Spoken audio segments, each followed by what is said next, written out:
كنتم صادقين قالوا سبحانك لا علم لنا إلا ما علمتنا إنك أنت العليم الحكيم قال يا آدم أنبئهم بأسمائهم فلما أنبأهم بأسمائهم قال ألم أقل لكم إني أعلم غيب السماوات والأرض وأعلم ما تبدون وما كنتم تكتمون فإذ قلنا للملائكة اسجدوا لآدم فسجدوا إلا إبليس أبى واستكبر وكان من الكافرين وقال النبي صلى الله عليه وسلم القرآن حجة لك أو عليك أو كما قال عليه الصلاة والسلام صدق الله العظيم وصدق رسوله النبي الكريم الأمين ونحن على ذلك لمن الشاهدين والشاكرين والحمد لله رب العالمين. احباب عزیز وقار، گزشتہ جمعۃ المبارک میں آپ حضرات کے سامنے قرآن مجید کی ان آیات کا تذکرہ کیا تھا کہ اللہ تعالیٰ فرماتے ہیں کہ تم کیسے اللہ کی نافرمانی کر سکتے ہو کہ وہ ذات جس نے تم مردہ تھے تمہیں زندگی بخشی، پھر مردہ کرے گا، پھر زندہ کرے گا، پھر اپنی طرف لوٹائے گا، اور دنیا جہاں میں جتنی بھی چیزیں بنائی ہیں وہ ساری کی ساری تمہارے نفع کے لیے بنائی ہیں، اور وہ ہر چیز کو جاننے والا بھی ہے. تو جو اتنا باریک بھی جاننے والا ہے، ہر ایک چیز پر اس کی نظر ہے، تو اس کی نظر بھی اتنی کامل ہے کہ ہر ایک کو دیکھتا ہے، ہر ایک کے ہر حرکت کو دیکھ رہا ہے. تو اس حوالے سے بھی اس ذات کی نافرمانی نہیں ہوتی. تو آج بھی آیات میں اللہ رب العزت ایک دوسرے رخ سے ہمیں سمجھا رہے ہیں کہ اللہ کی نافرمانی تم اس وجہ سے بھی نہیں کر سکتے کہ اللہ رب العزت نے اس دنیا میں تمہیں اپنا خلیفہ بنایا. اور خلیفہ اس کو کہتے ہیں کہ جو کسی کا فرما بردار ہوتا ہے، اس کی اپنی کوئی حیثیت نہیں ہوتی اپنے مالک کے سامنے. گو کہ وہ اختیارات تو رکھتا ہے لیکن کلی اختیارات اس کے پاس نہیں ہوتے. وہ اپنے نفع اور نقصان کو سوچ سکتا ہے، کر سکتا ہے، لیکن وہ کسی ذات کا پابند ضرور ہوتا ہے. تو دنیاوی معاملات میں بھی اسی بنیاد پر حکومتیں قائم ہوتی ہیں کہ اوپر کوئی بڑا ہوتا ہے، اس کے نیچے چھوٹے ہوتے ہیں. تو اللہ رب العزت فرماتے ہیں کہ جب میں نے تمہیں اپنا زمین میں خلیفہ بنایا ہے تو خالی بندگی کی حد تک نہیں کہ تم میری عبادت کرو، بلکہ دنیا کا انتظام اور انسجام اس کو بھی میرے کہے کے مطابق چلو. اگر تم اس سے روگردانی کرو گے تو تم میرے نافرمان شمار ہوگے. اور پتہ ہے کہ جب کوئی کسی بادشاہ کا نافرمان ہوتا ہے تو پھر اس کو سزا ملتی ہے. تو اللہ رب العزت نے اس نظام کو انسان کے ساتھ جوڑا ہے. انسان کو بنایا اسی لیے کہ اس کائنات کے نظام کو لے کر چلے. تو جہاں پہلے اللہ رب العزت نے اپنی تسبیح اور تقدیس کے لیے فرشتوں کو پیدا فرمایا تھا اور وہ اس میں ایسے لگے ہوئے تھے کہ ایک رتی برابر بھی نافرمانی کا شیبہ ان کے اندر نہیں تھا. تو اللہ تعالیٰ فرما رہے ہیں قال ربک للملائکۃ انی جاعل فی الارض خلیفہ. یاد کر اس وقت کو کہ تیرے رب نے کہا فرشتوں سے بلا شبہ میں زمین میں خلیفہ بنانے والا ہوں. قالوا اتجعل فیہا من یفسد فیہا ویسفک الدماء. تو وہ کہنے لگے کہ آپ اس زمین میں ایسے شخص کو خلیفہ بنا رہے ہیں جو اس میں فساد کرے گا، خون بہائے گا. تو اللہ تعالیٰ نے فرمایا اور آگے کہنے لگے وَنَحْنُ نُسَبِّحُ بِحَمْدِكَ وَنُقَدِّسُ لَكَ. ہم آپ کی تسبیح اور تقدیس بیان کر رہے ہیں، ہم لمحہ بھر بھی اس سے غافل نہیں. تو اگر تو تسبیح اور تقدیس اور عبادت گزاری مقصود ہے تو اس میں تو ہم لگے ہوئے ہیں. لیکن اللہ تعالیٰ جو کہ حکیم ہیں، کیا ہیں؟ حکیم ہیں. وہ جانتے ہیں کہ کس چیز کا کیا فائدہ ہے. تو فرمایا انی اعلم ما لا تعلمون، کہ بلا شبہ جو میں جانتا ہوں وہ تم نہیں جانتے. تو اس زمین میں صرف تمہاری ضرورت نہیں ہے بلکہ ایک اور جنس کی بھی ضرورت ہے جس کو میں نے حضرت انسان بنایا ہے اور میں نے اس کو اشرف المخلوقات بنایا، یعنی جس کو میں لا رہا ہوں وہ تم سے ادنا نہیں ہے، وہ تم سے اعلیٰ ہے۔ تم نے صرف اس کے ایک پہلو پر غور کیا ہے کہ وہ فساد کرے گا، خون بہائے گا، لیکن جب فرما برداری کے عالم میں وہ میرے سامنے آئے گا تو پھر تم بھی رشک کرو گے، پھر تم بھی کیا کرو گے؟ رشک کرو گے۔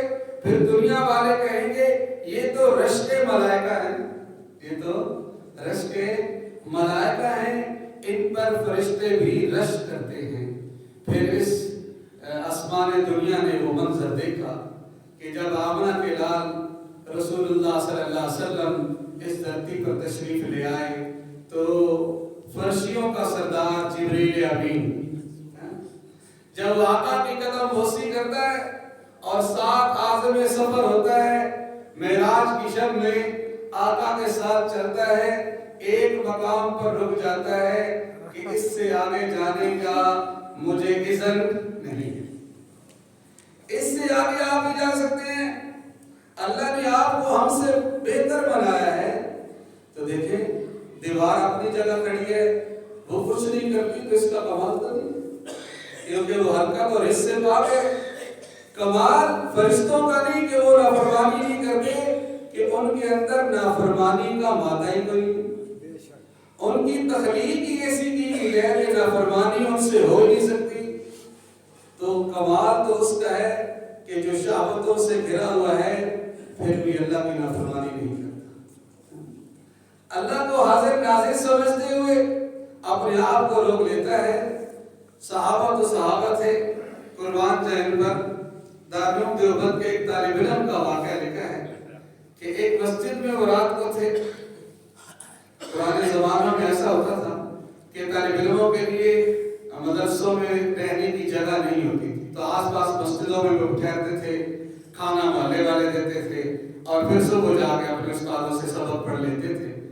تو وہ طالب علم مسجد میں اکیلا تھا، رات کو کوئی ہنگامہ ہوا، ایک عورت اس ہنگامے سے اپنی جان بچانے کے لیے دوڑ کر مسجد میں آئی۔ اب جب وہ مسجد میں آئی تو یہ طالب علم بیٹھا چراغ جلا کر اپنی کتابوں کی تیاری کر رہا تھا، تو اب وہ عورت سہم کر ایک کونے میں بیٹھ گئی کہ بہر سے بھاگی تھی اندر اور اندر بھی انسان سے واسطہ پڑتی، لیکن وہ ساری رات ایک ماجرا دیکھتی رہی کہ وہ طالب علم بار بار اپنی انگلی کو چلا کے جہاں وہ آگ جل رہی تھی اس کے اوپر رکھتا ہے، پھر اس کو کھینچ لیتا ہے۔ تو ساری رات یہ منظر وہ دیکھتی رہی۔ صبح جب ہوئی لوگ مسجد میں آئے تو ان دونوں کو دیکھا، ایک اس نے صفائی پیش کی کہ یہ اللہ کا نیک آدمی ہے، میں کسی مجبوری سے رات مسجد میں آ گئی تھی، میں گھر نہیں جا سکی۔ تو پھر اس نے اس سے پوچھا طالب علم سے کہ تو یہ بتا کہ یہ رات کو بار بار اس بتی کے اوپر اپنی انگلی کیوں رکھتا تھا؟ تو کہنے لگا میں اپنے نفس کو یہ سمجھا رہا تھا کہ جب تجھ سے دنیا کی آگ برداشت نہیں ہوتی تو جہنم کی آگ کیسے برداشت ہوتی؟ اس عمل نے مجھے گناہ سے ساری رات روکے۔ اللہ اکبر۔ تو یہ حضرت انسان کا کمال ہے کہ شہوتوں کے ہونے کے باوجود اپنے آپ کو اس بات سے ڈرائے رکھتا ہے کہ کوئی ذات مجھے دیکھ رہی ہے۔ تو انہوں نے کہا کہ یہ تو فساد کرے گا، خون بہائے گا، تو اللہ نے فرمایا کہ جو میں جانتا ہوں وہ تم نہیں جانتے۔ تو اگلی جو فضیلت اللہ تعالیٰ نے حضرت انسان کو بخشی وہ تعلیم دی، اللہ تعالیٰ علم عطا فرمایا کہ فرشتوں کے سامنے اس مفروضے کو پیش کیا کہ اگر تمہارا یہ کہنا ہے کہ یہ خون بہائے گا، یہ فساد کرے گا، تو اور ذرا حضرت انسان سے مقابلہ کر لو۔ معلومات تو تمہارے پاس نہیں ہے، کب سے تمہارے وجود میں نے تمہیں بخشا ہے، اور انسان کے ساتھ ذرا علم کا مقابلہ۔ وَعَلَّمَ آدَمَ الْأَسْمَاءَ كُلَّهَا ثُمَّ عَرَضَهُمْ عَلَى الْمَلَائِكَةِ فَقَالَ أَنبِئُونِي بِأَسْمَاءِ هَؤُلَاءِ إِن كُنتُمْ صَادِقِينَ۔ آدم کو اللہ رب العزت نے چند چیزوں کے نام یاد کرائے. کیا کیا؟ چیزوں کے نام یاد کرائے اور پھر اس کو فرشتوں پر پیش کیا. فرمایا کہ ان چیزوں کے ناموں کے بارے میں مجھے بتاؤ. اگر تم اس مفروضے میں سچے ہو کہ یہ انسان خلیفہ بننے کے لائق نہیں ہے تو انہوں نے کیا کہا؟ قالوا سبحانک لا علم لنا الا ما علمتنا انک انت العلیم الحکیم. اے اللہ تیری ذات ہر نقص سے پاک ہے، ہمارے پاس علم نہیں ہے سوائے اس کے جو تھوڑا سا تو نے ہمیں دیا ہے. ہم ان چیزوں کے بارے میں نہیں جانتے جو آدم کو آپ نے عطا کر رکھی ہیں. گویا کہ فرشتوں نے اس بات کا اقرار کر لیا کہ ہم انسان کے علم کے مقابلے میں کوئی چیز نہیں. تو اللہ رب العزت نے علم سے نوازا. تو چیزوں کے اصولی طور پر نام یاد ہوتے ہیں، پھر وہ چیزیں یاد رہتی ہیں. آج دنیا میں رہتے ہوئے ہم نے جتنی چیزیں دیکھی ہیں، جب سے ہم ان کے ناموں سے واقف ہوئے ہیں تو جب بھی وہ چیز ہمارے سامنے آتی ہے ہم فوراً پہچان لیتے ہیں کہ یہ فلاں چیز ہے، کیونکہ ہمیں اس کا نام یاد ہے. تو اللہ تعالیٰ نے بھی تعلیم کا ذریعہ یہ بنایا کہ آدم کو چیزوں کے نام یاد کروائے. تو جیسے جیسے وہ چیزیں سامنے آئیں آدم نام بتاتے گئے، فرشتے اس سے عاجز آ گئے اور ان کا یہ کہنا کہ الا ما علمتنا. اس سے یہ بھی پتہ چلتا ہے کہ فرشتے جو ہیں اللہ تعالیٰ نے ان کو جزئی علم دے رکھا ہے. اگر کسی کو پانی پر معمور کیا ہے تو پانی کے بارے میں وہ معلومات رکھتا ہے، آگ کے بارے میں وہ نابلد ہے. اسی طرح اگر کسی کو بارش پر معمور کیا ہے تو بارش کے معاملات سے وہ واقف ہے لیکن وہ آگ کا علم نہیں رکھتا. تو حضرت انسان کو اللہ رب العزت نے تمام چیزوں کا کسی درجے میں علم عطا فرمایا ہے. آپ اپنی ذات میں غور کر لیں، کتنی ایسی مختلف چیزیں ہیں جن کے بارے میں آپ معلومات رکھتے ہیں. تو یہ وہ ابتدائی طور پر حضرت آدم علیہ السلام کو اللہ رب العزت نے جو چیزوں کے نام یاد کروائے تھے اور ایک پہچان کرائی تھی وہ پوری آدم کی ذریت میں نظر آتی. اور یہ جو علم ہے یہ اللہ کی طرف سے بڑی ایک عطا ہے. سب سے زیادہ اللہ تعالیٰ علم اپنے نبیوں کو عطا فرماتے ہیں. کن کو عطا فرماتے ہیں؟ نبیوں. سب سے زیادہ اپنے نبیوں کو علم عطا فرماتے ہیں. پھر اس سے نیچے درجات ہیں کہ جو جتنی محنت کرتا ہے اللہ تعالیٰ اس کو اتنا علم عطا فرماتے ہیں. اور یاد رکھیے گا کہ علم الہی کسے کہتے ہیں؟ وہ فقط وہی الہی کا علم ہے، اسی پر علم کا لفظ صادق آتا ہے. اس کے علاوہ جتنے بھی علوم فنون ہیں وہ فن تو ہو سکتے ہیں لیکن وہ علم نہیں ہو سکتے. آپ کے جتنے بھی فنون ہیں، کوئی سورج تک پہنچا ہے، کوئی چاند تک پہنچا ہے، کسی نے کس چیز کی حیت معلوم کی ہے، لیکن یہ تمام فنون رحمان تک نہیں پہنچتے. آپ کی عقل و خرد، آپ کے حواس خمسہ یہ رب کی پہچان نہیں دلاتے جب تک کہ وحی الہی کے ذریعے سے بتلا نہ جائے. تو اللہ رب العزت نے اپنی وحی کے ذریعے انبیاء کو خبردار کیا، ان کو پیغمبر بنایا، اپنا فرستادہ بنایا اور امت تک اپنی حقیقت کو پہنچایا کہ میں ایک ذات ہوں. تو جب تک علم الہی نہیں ہوگا تو اللہ کی ذات تک پہنچنا ممکن نہیں ہے. کامیابی اور ناکامی کا معیار دنیاوی فنون پر نہیں ہے، وہ علم الہی پر ہے. وہ علم الہی پر ہے. اور یہ جو علم ہے امام غزالی رحمہ اللہ فرماتے ہیں کہ انسان کے اندر اللہ رب العزت نے 3 چیزیں رکھی ہیں. اگر اس کی یہ تینوں چیزیں اعتدال پر آ جائیں تو یہ اپنے کمال کو پہنچ جاتا ہے. انسان کے اندر اللہ رب العزت نے ایک قوت علم رکھی، اس کو علم سے نوازا ہے. ایک اس کے اندر قوت غضب رکھی ہے، غصہ. اللہ رب العزت نے تیسری صفت اس کے اندر قوت شہوت رکھی اور ساتھ عقل بھی دیا ہے. تو وہ فرماتے ہیں کہ اگر یہ تینوں چیزیں معتدل ہو جائیں تو انسان انسانیت کے اعلیٰ کمال تک پہنچا. آپ نے اپنی زندگی کے تجربے میں یہ دیکھا ہوگا کہ جتنے لوگوں نے گمراہی کا رستہ اختیار کیا ہے اور اوروں کو گمراہ کیا ہے وہ زیادہ علم رکھنے والے لوگ تھے، کیونکہ ان کا علم جو تھا وہ غلط لائن پر چلا گیا، جس کی وجہ سے اپنے علم کو اعتدال پر نہ رکھنے کی وجہ سے خود بھی گمراہ ہوئے اور فکروں کا بیڑا غلط۔ اسی طرح غصہ، کہ غصہ کہاں کرنا ہے کہاں نہیں کرنا، کہاں پر اس کو برداشت کرنا ہے، تو ہم نے غصے کا غلط استعمال کیا تو اس کے نتائج فساد کرتے ہیں۔ تو وہ فرماتے ہیں قوت غضب، جس کو اس پر کنٹرول آ گیا، جو غصے کے وقت میں اپنے آپ کو قابو میں رکھنے والا بن گیا، تو وہ کامل انسان ہے۔ اسی طرح قوت شہوت ہے، اللہ تعالیٰ نے ایک حرام طریقہ دکھا دیا انسان کو، ایک حلال طریقہ دکھا دیا کہ اس طریقے سے اپنی شہوت کو پورا کرے گا تو کیا بنے گا؟ جنت کا مستحق بنے گا۔ صحابہ کرام سے آپ صلی اللہ علیہ وسلم نے ارشاد فرمایا کہ جو تم اپنی بیوی کے ساتھ شہوت کو پورا کرتے ہو، اللہ اس پر بھی ثواب عطا فرماتے ہیں۔ صحابہ کرام کہنے لگے یا رسول اللہ، یہ کیا بات ہے کہ ہم اپنی شہوتوں کو پورا کریں اور ہمیں اس پر بھی اجر ملے؟ تو آپ نے فرمایا یہی کام اگر آپ غیر عورت میں کرتے تو گناہ کے مستحق نہ بنتے۔ تو قوت شہوت، اس کو کنٹرول میں رکھنا، صحیح جگہ پر استعمال کرنا، غلط جگہ پر استعمال نہ کرنا۔ اور یہی وجہ ہے کہ جب انسان اپنے علم کی خطا کھاتا ہے تو پھر وہ کہیں کا کہیں چلا جاتا ہے۔ تو آپ پوری دنیا میں جتنے لوگ گمراہ ہوئے ہیں، علمی حوالے سے آپ دیکھیں گے کہ وہ ایک پہاڑ نظر آتے تھے، لیکن ایسی خطا کھائی، ایسی کھائی میں گرے کہ خود بھی ڈوبے، اوروں کو بھی ڈبو دیا۔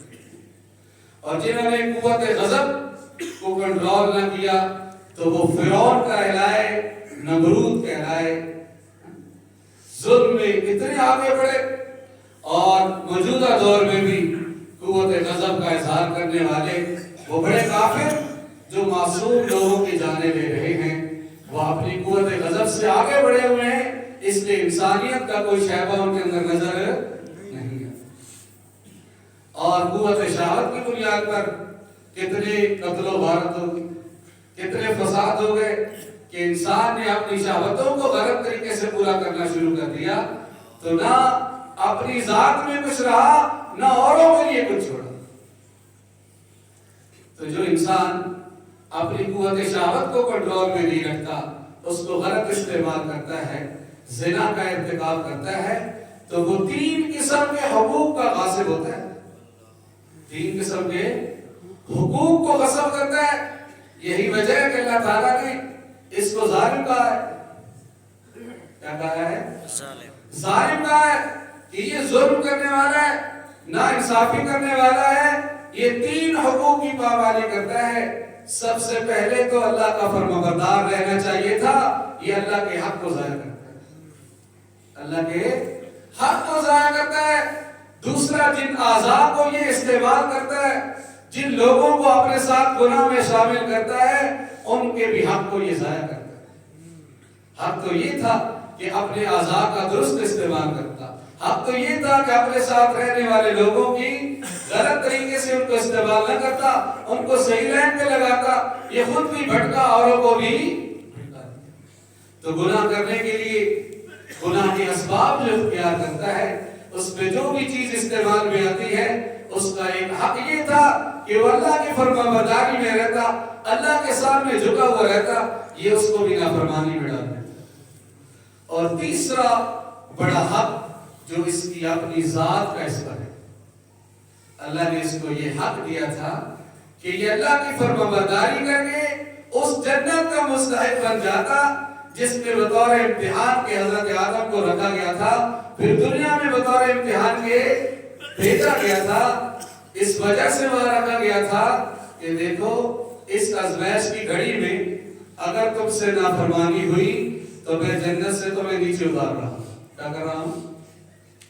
کیا کر رہا ہوں؟ جنت سے نیچے اتار، میں جنت سے نیچے اتار۔ یہاں ایک بات سمجھنے کی یہ ہے کہ یہ جو ہم کہتے ہیں کہ حضرت آدم سے خطا ہوئی، حضرت آدم سے خطا نہیں ہوئی، نبی خطا نہیں کرتا. نبی سے خطا اجتہادی کروائی جاتی ہے نبی کی امت کو سمجھانے کے لیے. وہ خطا نہیں ہوتی کیونکہ وہ نبی اپنے اختیار سے خطا کرتا نہیں. تو آدم نے جو جنت میں جس درخت سے منع کیا گیا تھا شیطان کے بہکانے پر کیا تھا اور پھر اس کا اعتراف بھی کیا تھا کہ اللہ مجھ سے گناہ ہو گیا. کیا ہو گیا؟ پھر اللہ سے معافی بھی مانگی تھی. اللہ نے معافی اور یہ جو جنت سے زمین پر اتارا جانا تھا یہ تو خلافت کے امور میں سے پہلا امر تھا. یہ تقدیر کا فیصلہ تھا کہ میں نے انسان کو کہاں بھیجنا ہے. یہ اس خطا کی سزا نہیں ہے. یہ ہم نے غلط سمجھ لیا. جو کہتے ہیں نا کہ بابا آدم میں غلطی نہ کرے دا کہ اسی رفڑ نہ کبھی.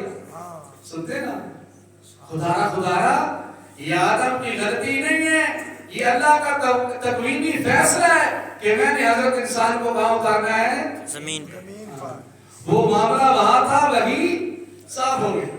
وہ بات وہی کی وہی ختم ہو گئی. اور ہمیں اس سے سبق کیا ملا کہ جو حضرت آدم کو وہاں سے نیچے اتارا اور پھر خالی آدم نہ آئے آدم کے ساتھ وہ دشمن بھی نیچے آیا کہ نہیں آیا؟ اللہ نے کہا نا کہ تمہارا دشمن ہے کہ تم ایک دوسرے کے دشمن ہو. شیطان تمہارا دشمن ہے تم اس کے دشمن ہو. وہ بھی نیچے اترا تو اللہ نے کہا کہ اب میں دوسری ازمائش میں تمہیں اتار رہا. جیسے آدم نے وہاں پر اس کے بہکاوے میں آ کر درخت کے قریب گئے تھے تو حالات بدل گئے تھے. ایسے ذریت آدم اگر تم اس دنیا میں رہتے ہوئے اس کے بہکاوے میں آ گئے تو پھر اس جنت میں واپسی نہیں ہوگی. اچھا آپ نے سنا ہے معراج کی شب جب آقا صلی اللہ علیہ وسلم معراج میں تشریف لے گئے تھے تو آسمانوں پر جو ملاقاتیں ہوئی تھی آپ نے سنا ہے کہ حضرت آدم کی بھی ملاقات کہاں ہوئی تھی؟ اچھا اگر آدم کی غلطی تھی تو پھر آدم وہاں کیوں ہے؟ جی بتائیں. اگر خدا نہ خواستہ میرے اور آپ کے ذہن کے مطابق یہ جو بات ہم نے پڑھی اور سنی آدم کی غلطی تھی تو پھر وہاں کیوں ہے؟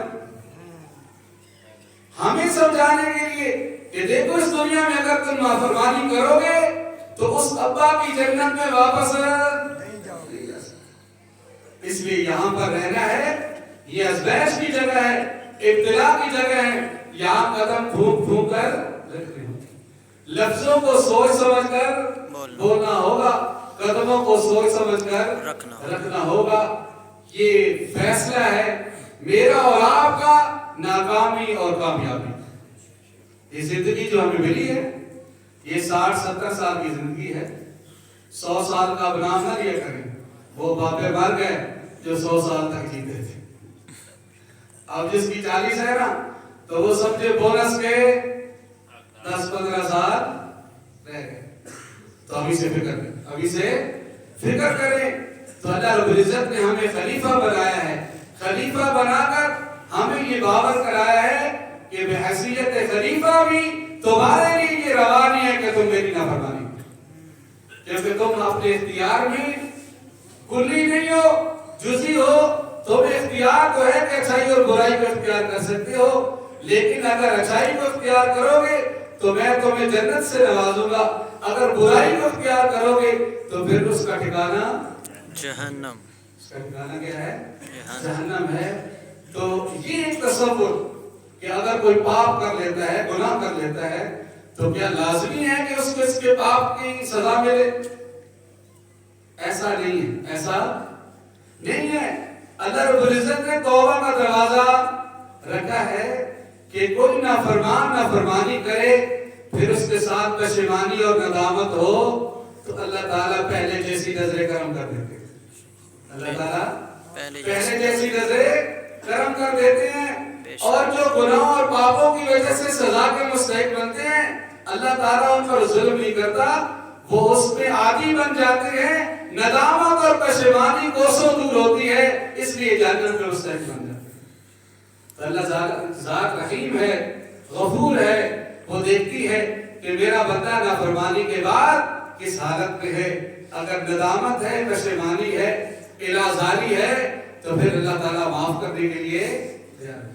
جیسے آپ اپنے گھروں میں دیکھتے ہیں کہ بچہ جب نافرمانی کرتا ہے تو آپ کے جذبات کیا ہوتے ہیں، اور جب وہ اپنا سدھار کر لیتا ہے تو پھر آپ کیا کہتے ہیں کہ میرا بچہ تو ایسا نہیں تھا، بس تجھ سے ایسے ہو گیا، کہتے ہیں کہ تو اللہ تعالیٰ کی ذات بھی اپنی مخلوق کو اسی حوالے سے دیکھتی ہے کہ میرے بندے اگر گناہ کے ساتھ پشیمان ہیں، ندامت کے آنسو بہا رہے ہیں، تو پہلے والی نظر کرم پھر ہو جاتی ہے اور بیڑا پار ہو جاتا ہے، اور یہاں تک کہ گناہوں کو نیکیوں سے تبدیل کر دیا جاتا ہے۔ اللہ رب العزت سے دعا ہے کہ اللہ تعالیٰ عمل اور سمجھ کی توفیق عطا فرمائے۔ جن حضرات نے سنت کی بڑی وسلم